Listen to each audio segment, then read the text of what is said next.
Hello and good morning, my dear subscribers on YouTube. When I was young, I heard a preacher expand on the word grace. It is truly God's riches at Christ's expense.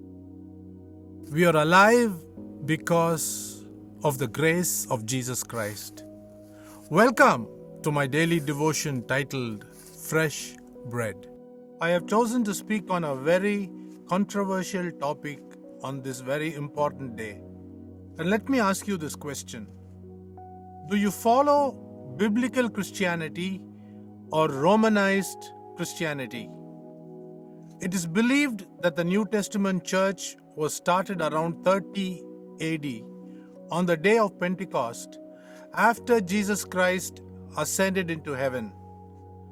Every member of that first church was Jewish, and only in the book of Acts, in chapter 10, we find that even the Gentiles were accepted into the church. The last book to be written by the apostles was written by Apostle John, who penned down the visions of God in what has been called the book of Revelation in 95 AD.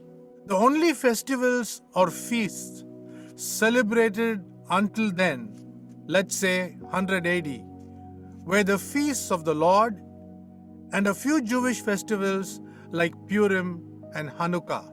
Apostle Paul, in his letter to the Romans, gives a wonderful account as to how the church was instituted by God as a bride for his only Son, Jesus Christ.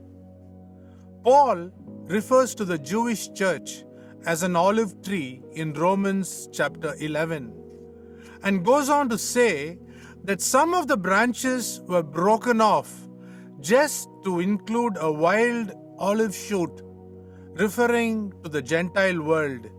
If such a wild olive shoot were grafted to share the richness of the olive tree, he laments that the roots should support the tree. If the natural branches were broken off just to spare the Gentiles, he seems to ask, why then today, we living in 2023 AD, forget the sap generated by the Jewish roots and have included festivals and rituals brought in by the Gentiles like Christmas, All Souls Day, Season of Lent, Ash Wednesday, Maundy Thursday, Good Friday, Easter, All Saints Day, and more.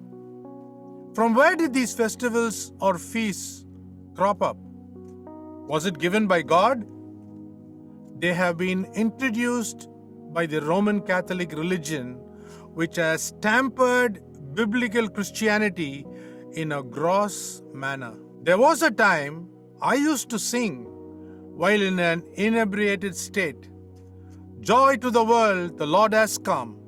Let's make merry with whiskey and rum. After years and years of intense struggle, I thank God for opening my eyes to understand the Bible as it is meant to be.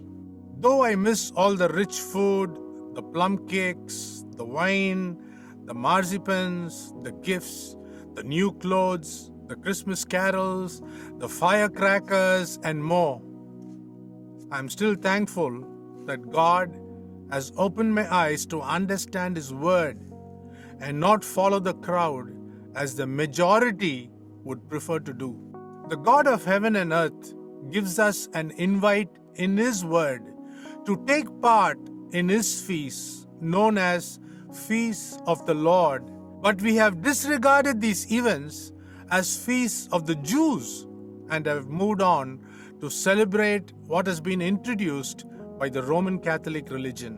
One last time, beloved people of God, I beg of you to think about the additions secretly introduced by the Romans to thoroughly abolish anything Jewish from the face of Christianity.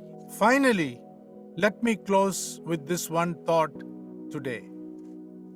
Why don't we get back to our roots to celebrate the festivals mentioned in the Bible than to celebrate the festivities of fun and frolic introduced by pagans? May the Holy Spirit continue to convict you. Have a great day.